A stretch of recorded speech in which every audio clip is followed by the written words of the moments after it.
Ontario, Canada. The rolling landscape north of Toronto is dotted with picturesque towns and idyllic farms. With little violent crime, residents are trustworthy and quick to offer help to strangers in need.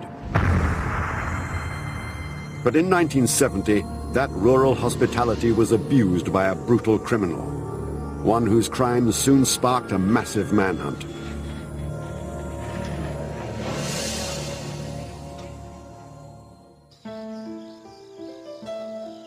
In May that year, Albert and Doreen Morby were living near the town of Gormley, just 35 kilometers north of Toronto.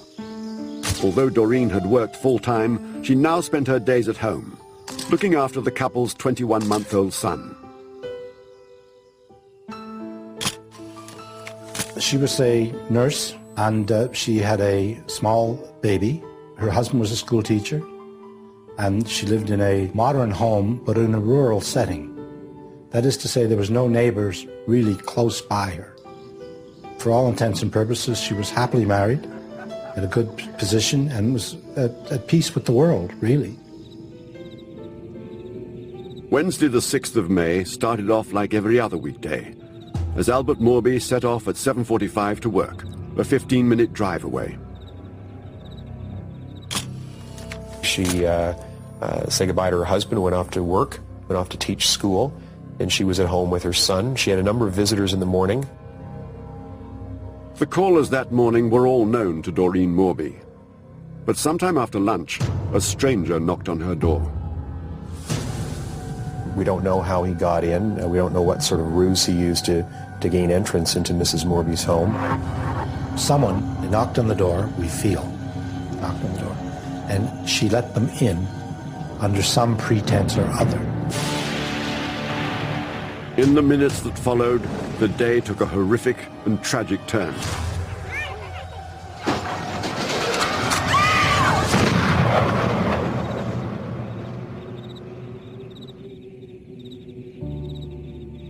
At 5 o'clock that afternoon, Doreen's husband Albert returned home from work.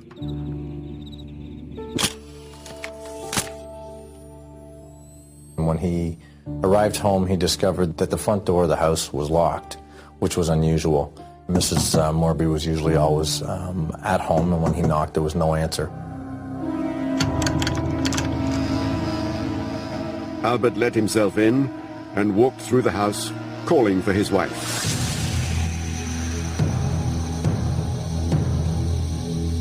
When he went into the house, he found his wife lying in a pool of blood with their 21-month-old son, Brent, with his legs pinned underneath her.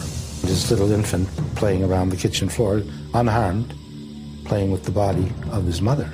Mrs. Morby was shot a total of 7 times, 5 times in the head and twice in the back. This person, whoever was doing this, decided for certain that she was dead. It's like this tragic event, getting up, go to work, and you kiss your wife goodbye, and all of a sudden you come home at night and your whole world is upside down. He subsequently took Brent, his son, and ran down the road to the neighbor's house in order to get help.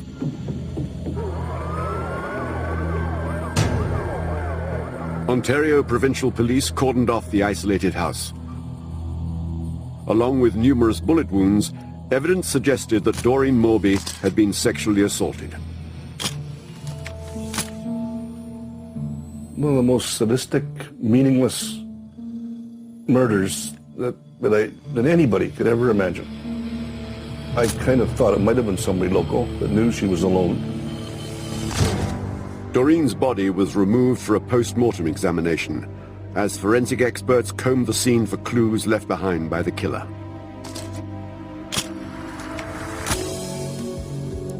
The corporal with the identification unit, Charlie Rosum, attended the scene and took all the necessary photographs and exhibits.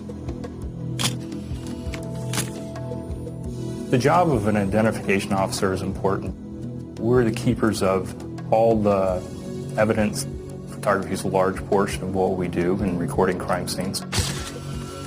On our approach, we'd be looking for tire track evidence, footwear patterns. In that incidents, you're looking at photography of the print, the photographs that were taken by the identification unit officers, which were black and white photographs at that time.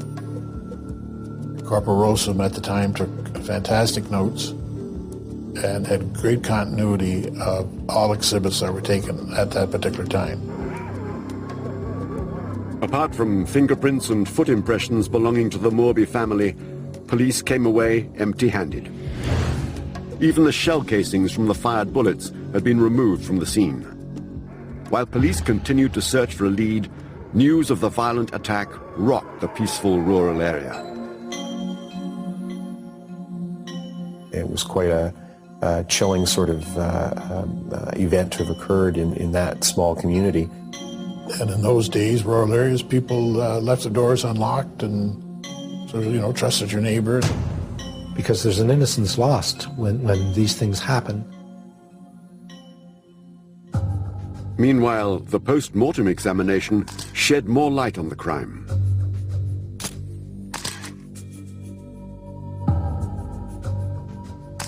Since more than 6 bullets had been used to murder Doreen Morby, investigators felt that the killer had used a .22 caliber weapon with a larger-than-normal ammunition chamber. The belief was back in 1970 that Mrs. Moorby had been shot by someone using a .22 caliber revolver that was possibly 9 shots. The theory was that the killer would unlikely reload after discharging the usual 6 bullets in a revolver. A 9-shot revolver in 1970 was not a very common gun. Due to the sexual assault, the killer also left behind bodily fluid in the form of semen. Although DNA testing wasn't yet available as a forensic tool, investigators were able to perform a simple blood typing test. Not only did the killer possess type A blood, he carried an even rarer form known as type A secreta, a blood type possessed by only 1/3 of the population. Armed with this new information, police fanned out to interview friends, family members, and persons of interest in the community. Anybody who became a suspect provided blood samples back then, but all they could tell you was whether they were A, B, or O. You could have lots of suspects who are A secretors, and so how do you eliminate them? The 13th of May, 1970, 1 week since the murder. Despite the scientific ability to clear certain suspects, there were no big breaks in the case. At Ontario Provincial Police Headquarters, the investigation file was named Murder Number 3, so called because it was the 3rd unsolved murder of the year. Within a week, they would be facing Murder Number 4.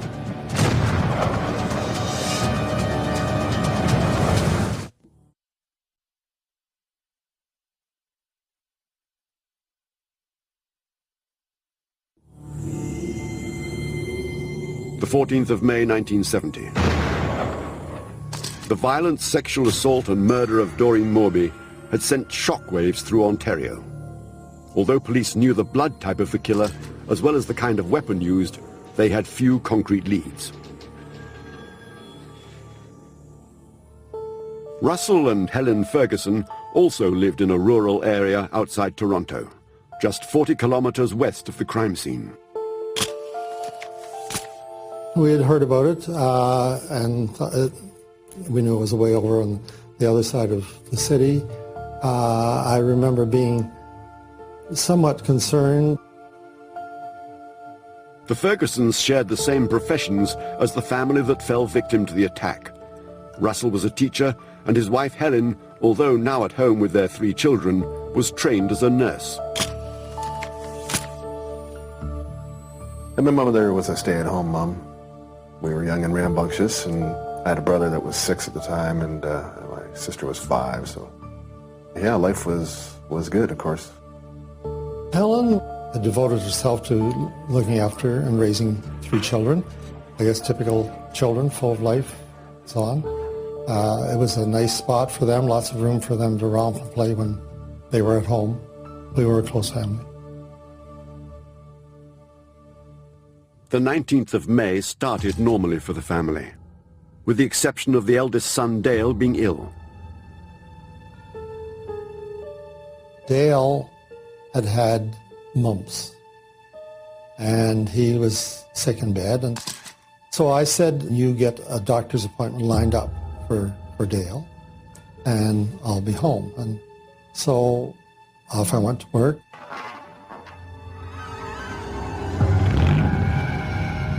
Later that day, with Helen and her son Dale both at home, a stranger pulled up to the house. I'm not even sure what time it was when there was a knock on the door.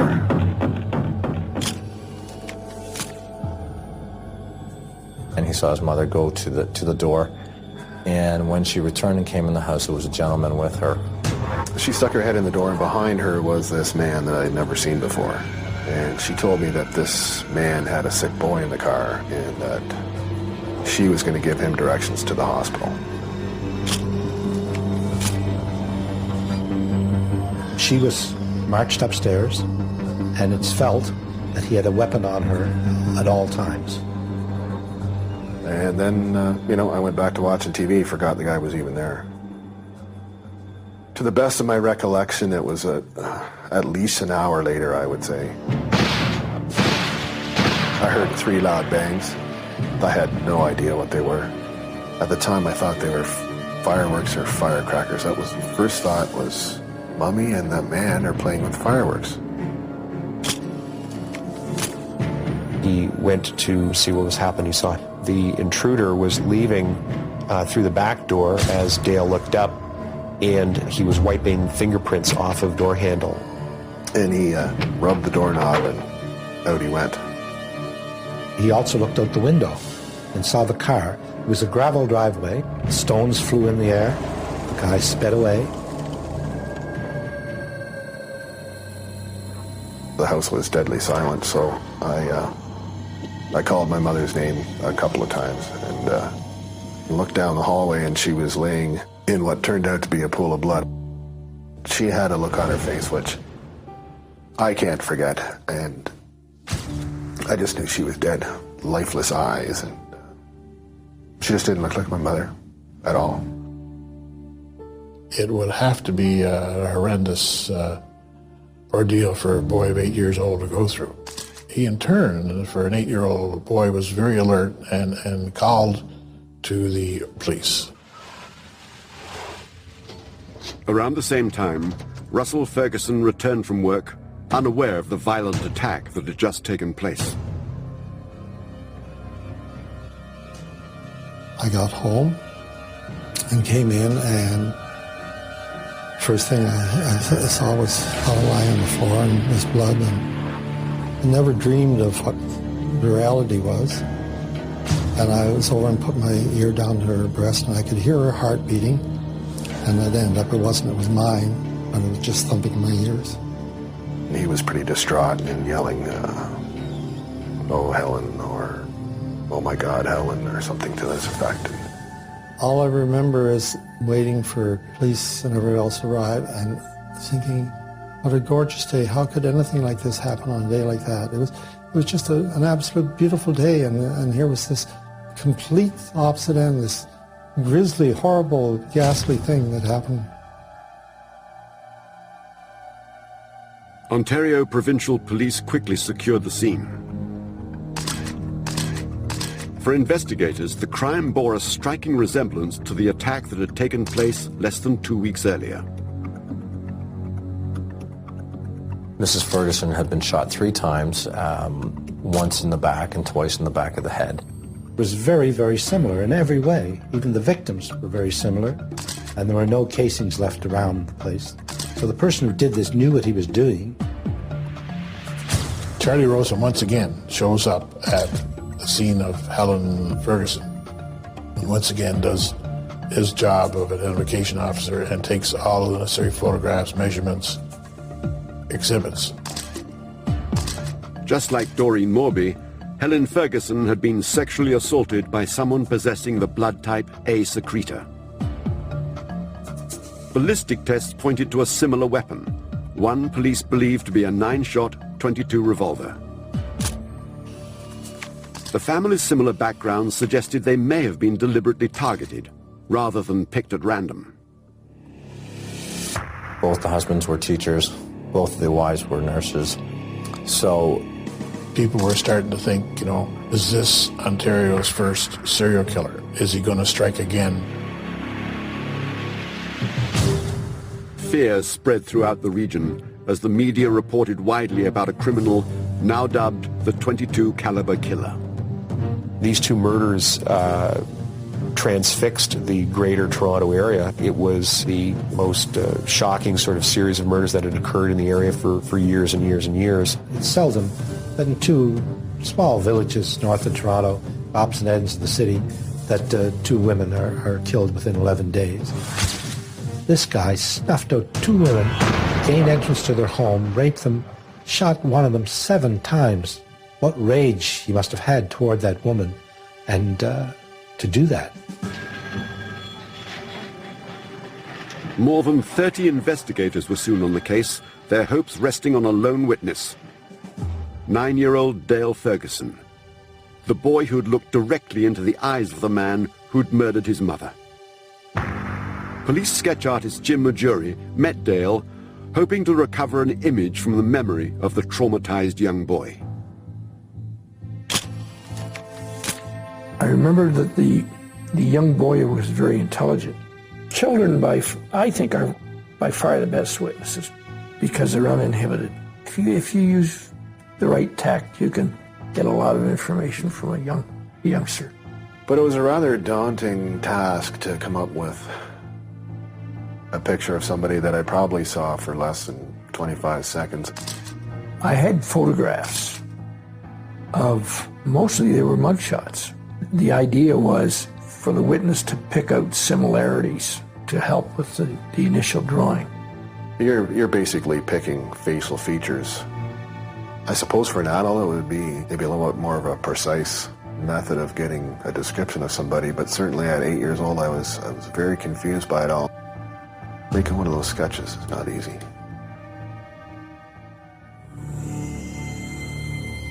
The composite revealed a dark-complexioned suspect of medium height, between 35 and 40 years of age, and driving a 1964 or 1965 beige Rambler. As the public was enlisted in the hunt, a critical milestone approached.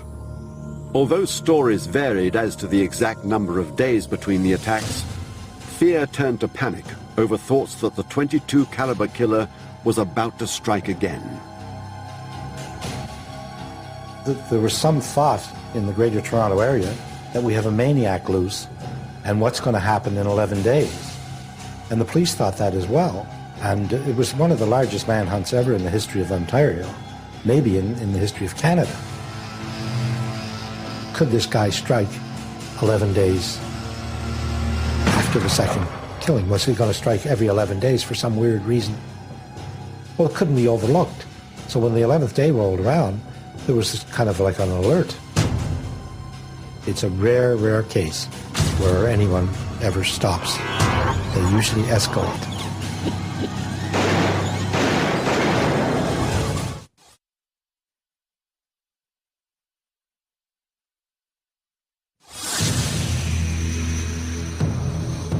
May 1970.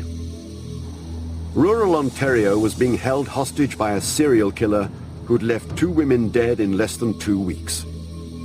With fears that a third attack would soon follow, all unusual encounters in the region were reported in the press and on television, producing panic and a reign of terror. In the tense atmosphere, a widely circulated sketch of the killer and his car led to a flood of 200 tip-offs a day. Ontario Provincial Police Officer Don McNeil spent his days tracking down the leads. When tips came in, there was a tip sheet filled out.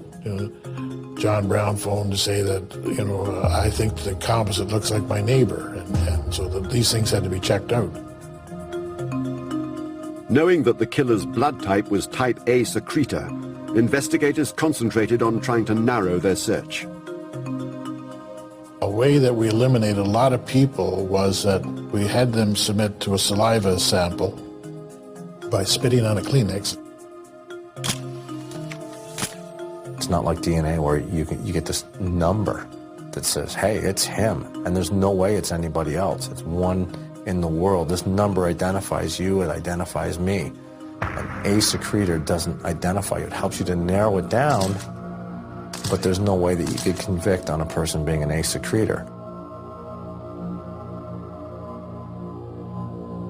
By the end of 1970, more than 2,000 suspects had been interviewed and hundreds of beige ramblers had been investigated across the country.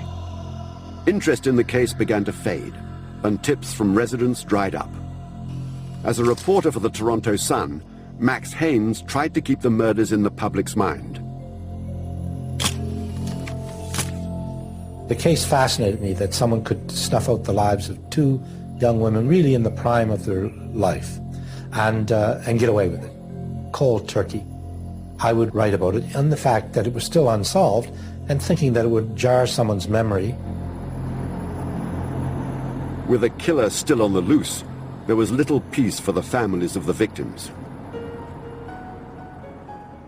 Although Albert Moorby decided to remain in the family home, the same home where his wife was murdered, the Ferguson family, faced with the constant fear that the killer might return, left the area. There was reason to believe possibly that the killer would come back and kill Dale Ferguson because he was the only witness to the crime. I had seen this person, so there was a concern for my safety. Dale, when we would go for a walk, he was tailing me everywhere I went, but I couldn't move 2 inches without him moving. So there was a lot going on inside him. He was living a life of hell. Mr. Ferguson had to split up his family, split up his children and himself from his family at the most traumatic time in their lives. And so on, I thought, well, I've got to have the children somewhere where they can't be traced. And so they're all sent off to different places with relatives or friends. Instead of them having their family unit together, Mr. Ferguson, Dale, Scott, and Pam all lived in different residences, and they lost their mother. September 1973. Although 3 years had passed, police suddenly received their most promising lead to date, when the landlady of a lodging house called in about one of her former tenants. Not only did she think the man resembled the composite sketch, he used to own a beige-colored Rambler. Tips from other tenants also pointed to the same man. And this suspect as well was also known to the people in the area as probably having some form of mental illness. He also had a very violent side to him at times. He used to drive around with a coffin in the back of one of his cars. Following up on the lead, police finally traced the man to a psychiatric hospital in eastern Canada, where they obtained hair and fluid samples. The suspect had blood type A secretor, just like the .22 caliber killer. But despite widespread suspicions, they were unable to make an arrest. There were numerous people who felt he was the guy. They were just never had enough evidence to lay a charge or at least be able to obtain a conviction on him. As the years passed, the investigation began to gather dust as a cold case file. Once a case gets to be 5, 6, 7, 8, and a decade old, police officers resign, they get transferred. I thought it would never be solved. It never left me. I always wanted this to get the guy who did this to these two women. And I continued to write about it. By 1996, 26 years had elapsed since the brutal crimes. As part of a wide-reaching review of cold case files, the Moorby-Ferguson investigation was examined once again by Ontario Provincial Police. Don McNeil was now a detective inspector, and one of the few police officers still on the force who could remember the original attacks. I said, listen, I know a little bit about this case because I worked on it originally in 1970. Inspector McNeil was a young police officer at the time of the murders, but now it ends up on his desk and there's this old Moorby Ferguson case in his lap. That's how it happened. It was assigned to him as a cold case, but then he dug in. Remarkably, the original crime scene specimens were still intact in police storage vaults. The ident officer in 1970 by the name of Charlie Rossum, he had worked on both homicides, and he had packaged and preserved all the exhibits as though he knew something was going to be used on them down the road. Since the original investigation, forensic science had advanced. Instead of crude blood typing tests, the advent of DNA profiling allowed police to match suspects to crime scenes with much greater accuracy. Don McNeil submitted the semen sample of the .22 caliber killer for scientific analysis. He soon had the man's unique genetic fingerprint. Hoping to finally confirm a long-held suspicion, he then re-examined the file of the prime suspect in the Moorby Ferguson murders. The man police had interviewed in a psychiatric hospital back in 1973. There had been hair samples taken from him, and we had them identified. It turned out that it wasn't the right DNA profile. Most people were convinced, police included, that he had committed these atrocious offenses, and he had not. Using the new science, other suspects from the early 1970s were eliminated one by one. Without new evidence, the murderer now seemed beyond the reach of justice. On the 7th of June 1995, at a shop in Sault Ste. Marie, a man walked in and started talking to the shop assistant, claiming to be purchasing a gift for his wife. He took the clerk to an area of the store that wasn't visible to the rest of the store. Pulled out a black handgun, pointed it at her, and told her that he was going to tie her up. He tied up her hands and feet, dragged her to a closet, and he went through the clerk's purse, took credit cards, and about $480 worth of cash from her, and some costume jewelry. The crime was similar to other robberies in the region. Ed Pellerin was a detective stationed in northern Ontario. Composite drawings were made of the suspect as a result of interviews from all the victims, and they looked similar. On the 16th of June, the same man approached a fur and jewelry shop elsewhere in Sault Ste. Marie. She showed him around the store, showed him different items of jewelry that were on sale, and he pulled out a black handgun, pointed it at her, tied her up, tied her hands and feet. He went through her purse, took a quantity of cash, and about $30,000 worth of men's and women's jewelry.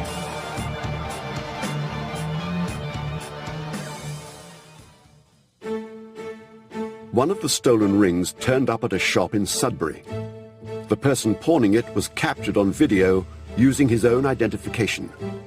The man's name was Ronald Glenn West. A search of his house turned up more stolen items, along with latex gloves and the rope used in the crimes. Ron was arrested, charged with numerous counts of armed robbery and weapons offenses. He pled guilty to those offenses and was sentenced to 8 years incarceration. Although the case on Ronald West seemed closed, another discovery at his house revealed a strange hidden cache. Eventually, the house was purchased by another couple, and they started a major renovation to the house. And while renovating the basement, they removed some cedar ceiling boards, and a plastic bag had fallen out, and The bag contained several empty rain boxes. They also located an envelope which contained 2 firearm permits in the name of Ron West, dated in 1968 and 1969. One of the gun permits was for a rare 9-shot .22 caliber pistol. Later that year, in a standard review of cases, Ed Pellerin happened to be discussing the Ronald West file with Inspector Don McNeil. The gun permit discovery immediately caught his attention. The weapon which they felt was used in the murders of Doreen Morby and Helen Ferguson was believed to be a 9-shot .22 caliber pistol. This weapon was registered on December the 29th of 1969 and sold in 1972, but yet this individual still kept this piece of paper. McNeil discovered that Ronald West had been employed as a Toronto police officer between 1966 and 1971, within the time frame of the .22 caliber killings. Other officers that we spoke to that he worked with thought he was kind of a quiet guy, kept to himself, nothing outstanding or anything along these lines. Well, in the year 1970, I was a police constable with the Toronto Police in 53 Division. He was one of the officers that I worked with. He's been described, I've heard, as a loner, but you know, in those days, I didn't think he was a loner. He was just a regular guy at the time. Nothing stuck out that would point your finger at him to be capable of this stuff. He did nothing outstanding in his years in the force, but on the other hand, he did nothing detrimental as well. He was an average police officer doing his job. A lot of his jobs in the late 80s and early 90s were working for mining companies, and his nickname at one of the mining companies was the Ghost, because when work ended at the end of the day, the workers never saw him. So his nickname was the Ghost. And I noticed that he did vacation in the area of Doreen Morby. And I also noticed that where he lived, he would have to drive by Helen Ferguson residence. I got thinking, well, we got the firearm certificate, it's a 9-shot. We got the fact that he knows the area. And we got the other fact that he was a police officer at the time. I thought, well, this fella could be a good suspect. A team was assembled to look more closely at Ronald West. But what investigators had is they had 2 homicides from 1970. They had a suspect now, but they needed some way of trying to figure out whether that individual's DNA would match that DNA from the homicides.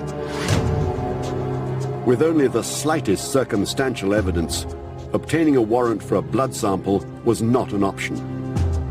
But Ed Pellerin had an idea. When Ron was in custody in 1995 in Sault Ste. Marie on the armed robbery charges, he had mailed his wife a letter from the jail. She felt a little embarrassed that her husband would commit these armed robberies and home invasions, and basically didn't want to have anything to do with him after that. She called us, asked if we were interested in the letter. She was going to throw the envelope out, and on her consent, she turned the letter over to us. The chances are he licked the stamp. Let's see if we can get a DNA profile. Police sent the stamp to the Center of Forensic Sciences, and they were able to take DNA extraction from the back of the stamp and get a DNA profile.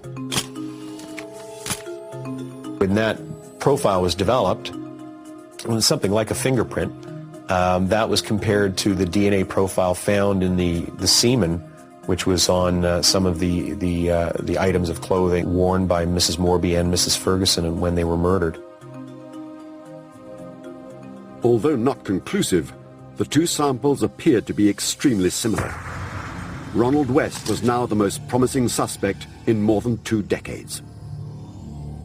Really all that the profile did on the stamp was tell us that the person who had licked the stamp was a strong suspect, or a suspect, for those homicides in 1970. We still had to do a lot of work. But what it did, it gave us sufficient grounds at that time to obtain a warrant, a blood warrant.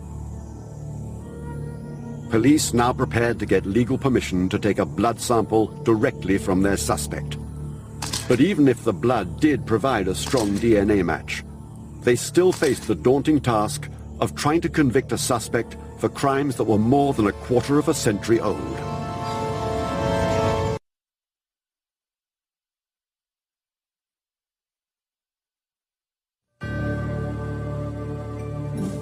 In January 1999, Ontario police investigating a 29-year-old double murder were building a case against former police officer Ronald West. While waiting to take DNA samples directly from their suspect, they put together all the exhibits from the original investigation. Forensic expert Gary Savage helped dig through police storage lockers and vaults. What we had to ensure was no evidence had been misplaced. There's always the chance that something could be mislaid or lost. There were photographs taken of various things. Photographs of all the boxes were taken so that not only seals, every seal that was ever placed on the boxes were documented, also any writings that were on the boxes. Once again, the meticulous work of Charlie Rossum, the original forensic expert on the case in 1970, proved invaluable. Charlie had done a phenomenal job in packaging and creating exhibit logs over the period that he was involved in the investigation.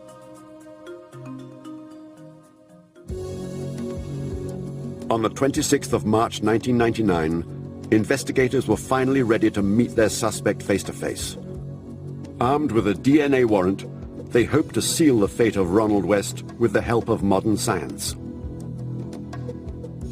A team was put together to go to Kingston, and we attended the Collins Bay Penitentiary. The particular procedure was reported that we would do audio and video taping at a particular time, so that had to be set up. With everything in place, Ronald West was brought to the interrogation room. Although surprised by the arrival of police, he agreed to cooperate, denying any involvement in the Moorby-Ferguson murders. He was then led to a sterile room in the prison where police obtained a sample of his blood.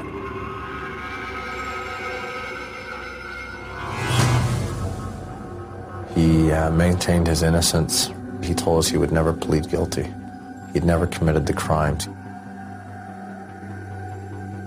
At the Center for Forensic Sciences, DNA from Ronald West's blood was compared directly with that left at the crime scene. This time, the result was conclusive. Inspector McNeil called me, and he had received the DNA results and said, "Max, I got to tell you, we got him. It's a match. They got the guy." The odds of the .22 caliber killer being anyone other than Ronald West are staggering. You can't doubt it at all. Once you see all the figures, I believe it was 1 in 12 billion. So that kind of eliminated everybody in the world, plus Jupiter and Mars and the guys in the space shuttle. So we figured we had the right guy. On the 25th of August 1999, Ronald West was charged with the 1970 murders of Doreen Morby and Helen Ferguson. Faced with overwhelming evidence, he finally decided to plead guilty. There was no way that they were going to be able to beat the DNA evidence. But even though he confessed to the crimes, West refused to explain what motivated his brutal rampage. It's the one thing that, Mr. West did say to us, too. Just purely coincidental that they were both nurses and the husbands were both teachers. They both had kids at home that day. Just coincidental. News that an ex-police officer was the .22 caliber killer came as a terrible shock to the public and former colleagues. At a time when he was entrusted to enforce the law, Ronald West turned to murder. The word that comes to mind is disgust. But if a police officer knocks on our door right now, we'd say, what can we do for you? I mean, you know, you'd open the door. You just do. There's a confidence we have in authoritative figures. It is believed by many that the killer very well might have distributed the posters, the wanted posters, containing the description of the killer and the description of his car. Before receiving his final sentence, Ronald West faced the surviving family members of his two victims. And showed no remorse whatsoever. All I could think about when I watched him was, how many other women have you killed, or how many other people have you killed? I think he sat there motionless as far as I could see. Beyond me to fathom how one operates mentally that way. All I was concerned is that he gets out of circulation, that he can't do it again. That same day, Ronald West was sentenced to a life term in prison. The more I've thought about it, there is no way to adequately punish him. I don't think he'll ever actually get what he deserves. He basically already got away with it for 30 years. That was 30 years of life he didn't deserve. After more than 30 years, the .22 caliber killer had finally been brought to justice. It became certainly Ontario's largest unsolved case to be solved, and maybe Canada's. I've never heard of one that was longer. From a story point of view, it was just a great piece of investigative work from two police officers, from Don McNeil and from Ed Pellerin, in order to be able to piece these things together. You can have all the DNA in the world, but unless you have a police officer with a long memory to make the connection between this case and his days as a young constable, the DNA would not have solved it. Perseverance does pay off. You always got to speak for the dead, sort of thing. And as long as you can keep doing that, then hopefully you'll get results. Ronald West remains behind bars in an Ontario prison. Sentenced according to the law as it stood in 1970, he is eligible for parole after just 10 years. I think that there'll be several people that will be at the parole hearing whenever time he comes up to try and keep him in. Would you like him living next door to you? Most of the time, identification officers deal with property and evidence and things of that nature. Very rarely do we have the kind of contact that I did with victims. It really struck a chord with me that the impact one random act of violence can have onto another generation of people